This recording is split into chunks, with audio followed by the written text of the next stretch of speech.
What is it that we really want for or even from our children? And this is a big question.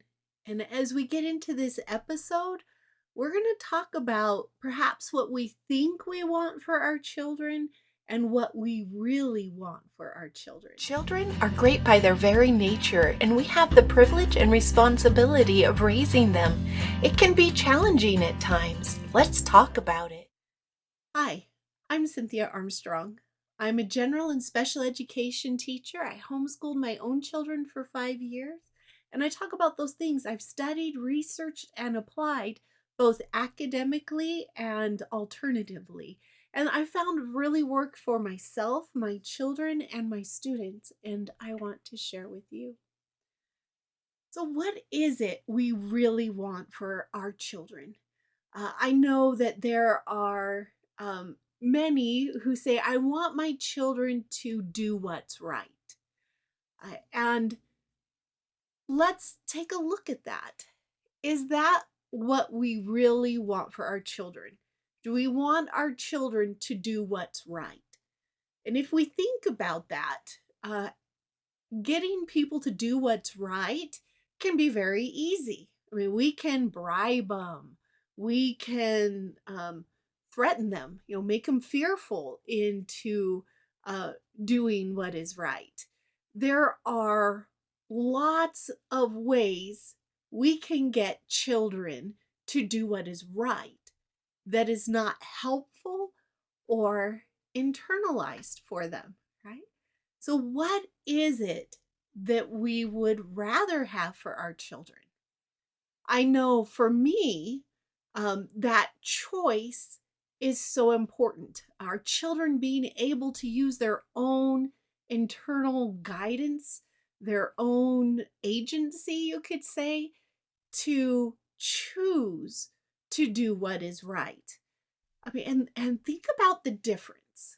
What is the difference between doing what is right and choosing to do what is right? There's a whole lot, right? And if we think about it, if our child can choose to do what's right, we've helped them to be independent. We've helped them to create an internal sense of who they are and who they want to be on their own. Not what somebody is telling them they should be, not what um, the world is. They're not doing it out of fear. They're not doing it because they want to get something from somebody else. They are choosing to do what is right because of who they choose to be. They are choosing to do these things that we might consider right because of who they are choosing to become. They're making choices based on their own moral compass rather than on ours or the world's or the person who's creating the fear or the obligation or the bribe. You do this and you get that, right? And how amazing is that?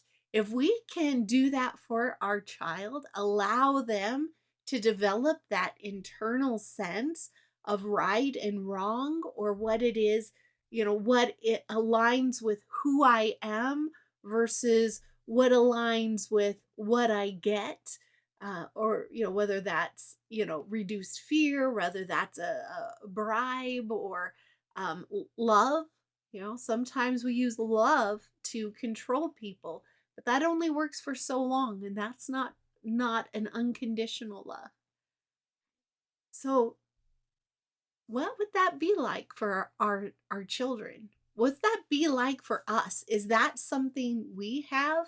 Do we have our own internal compass that isn't based off of fear, that isn't based off of the world's perception that we want them to have of us, but truly based on what is aligned with with ourselves, right? And if we have that, how would that be for our children to have that for them?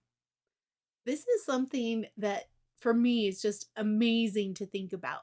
I remember when my children were little, before I learned a lot of what I've learned, I was in a karate class. My children were taking a karate class, and there was a new student that was there that was trying it out. And there was a mother asking their child to do something. And this was a younger sibling, maybe 18 months, that was there while her brother was taking the course. And the mother had asked her to sit on the couch. And there was a couple teenagers next to her, and when mom repeated herself, sit on the couch, then these teenagers just kind of like whooped help this 18-year-old scooped her feet out from underneath of her so she would sit on the couch. And I just remember that mother's reaction. Not, I can't remember specifically what she said, but it was something along the lines, well, I wanted my daughter to choose that for herself, rather than have this physical help to be obedient. I'm going to do it or somebody's going to do it for me, kind of thing. And I remember that's kind of like when I first started really thinking more deeply, because I'm sure it's something I thought about. What is it that I want for my children? I want my children to, be obedient, to do what is right, kind of thing. But what did that really mean? I think that's when I first started looking more deeply into that. And something that I've um, added to, as I've learned and as I've grown, and how I thought, what does that mean for me? Because if I can understand what it means for me and what it is that I want, then I can help my children to achieve that for themselves even more. So remember, children are great by their very natures, and we have that opportunity and that responsibility to raise them. Hi friends, Cynthia Armstrong here. Thanks for joining us today. Please make sure that you subscribe to our channel so you can see when new videos come out, and like this one. It is such a responsibility and a challenge to raise great kids, and we are here to help you along that journey to make it as enjoyable and fun and fulfilling as possible. Please check out our website, www.raisinggreatkids.net, and I will leave that in the description below.